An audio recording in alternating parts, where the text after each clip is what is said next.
All right, guys, as you can see, I'm under the car. You can see my toe is off. I'm under the car. I'm gonna deal with the left side first. So I got the big 7/8 wrench off. So what I'm gonna do is turn this while watching my uh, my readings. You can see the numbers going down. I'm trying to get it in the green.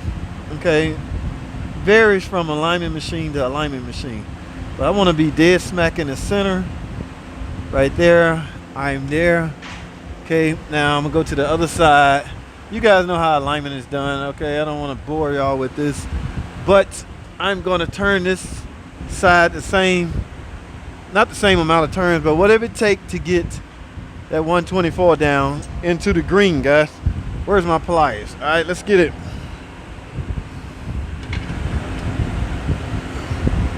You gotta find out if you're going the right way.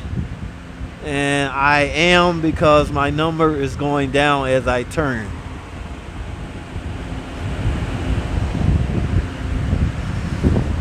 Alright guys, as you can see, I'm in the green. So technically, I really wanted at 0, but I'm in the green, meaning I'm in its specs. Okay, so technically I can clamp the big bolt, 7/8 bolts down, lock it down. And guys, please go test drive your car, guys. Even though the machine may say you centered, you can go drive it and still not be centered. So I'm done with this car, guys. Man, I appreciate y'all watching. I'm finishing up this alignment. I'm about to tighten up all my adjustment points and literally go and drive it. I am now in alignment. As you can see, that brand new, can y'all see that brand new rack and pinion we just installed, simply because it needed a rack and pinion module. It needed a module, guys. You can't buy it separately. You have to get the complete rack. All right. Alrighty, guys.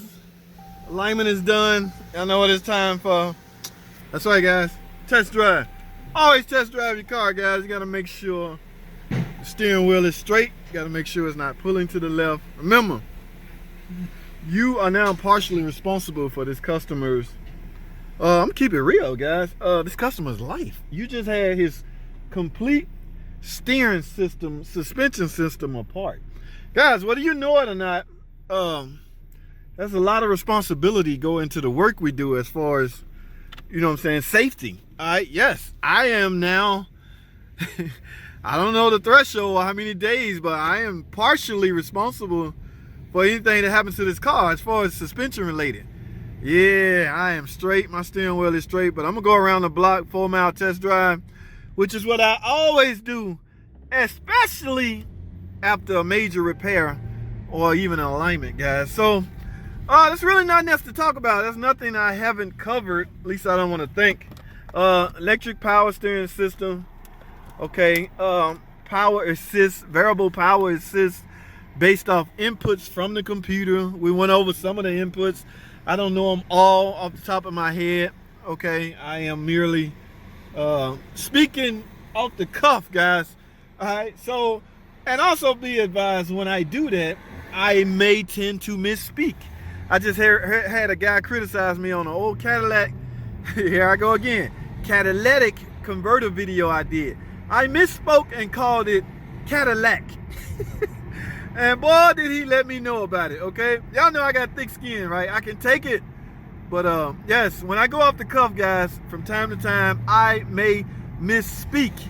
It happens when you talk, speaking all the time and trying to think about what you're saying and make sure it's on point. Because the last thing I want to do is mislead somebody, guys. I don't want to tell you anything wrong that I know is wrong. So to avoid that, I may try to go off the cuff, all right? So that's all I have, guys. I'm going to test drive this steering wheel is straight, all right? So that's all I have.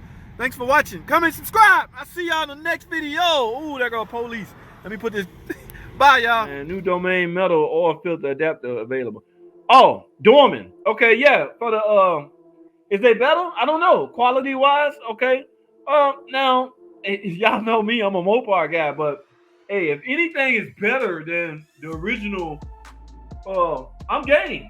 Okay, so Paul Joe said Dorman makes a metal oil filter adapter house. I assume he's talking about the 3.6. Again, is it better? Will it? I guess you judge it by how long it lasts. Okay, yes, you can hold both of them too. I don't know, dog. It feels better, dog. I don't know. It's metal. It's a little heavier. Will it eliminate my oil leaks. I don't want to ever replace this again. However, PJ, those that I have replaced, I haven't replaced again. Now that's me. A lot of techs said, yeah, I replaced them 2 or 3 times. So I can only speak for me, but yeah, if they better, man, I'm all for it. Weighs 4 pounds. Paul Joe weighs 4 pounds. Okay, he's talking about that guy, Paul Joe, PJ. I call him PJ. He's saying Dorman makes a better oil filter adapter housing for the 3.6. All right.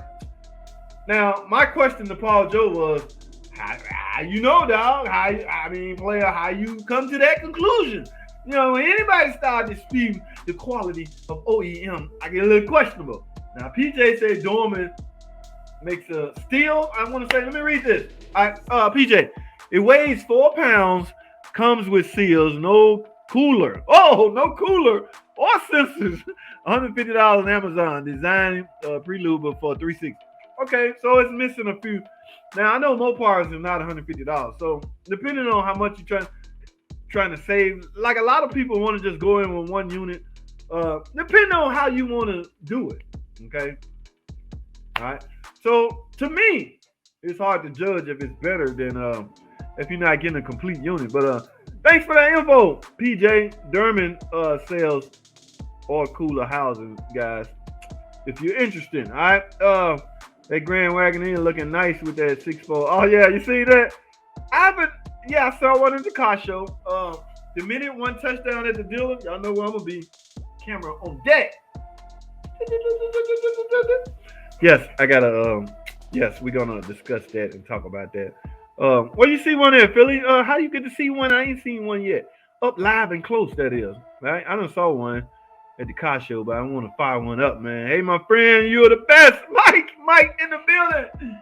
Mike, my friend, Mike was up at 3 o'clock in the freaking morning, catching one of those online mechanic tip videos. I think Mike caught part 2 of the fiasco, the freaking boat that broke on the cross member, the van. All right, yes, guys, I was stressed out because the customer wanted the day Sunday. The customer wanted that van Saturday. All right, so I borrowed this, borrowed that. I owe a whole bunch of co-workers a lot of favors. Okay, I didn't even have a freaking torch. Somebody asked me why the shop don't have a torch. I couldn't find it. I don't know what it's at. But that little handheld torch worked out great as far as heating that up. So, Mike, man, I appreciate you watching these vids, man. It's off the chain. All right.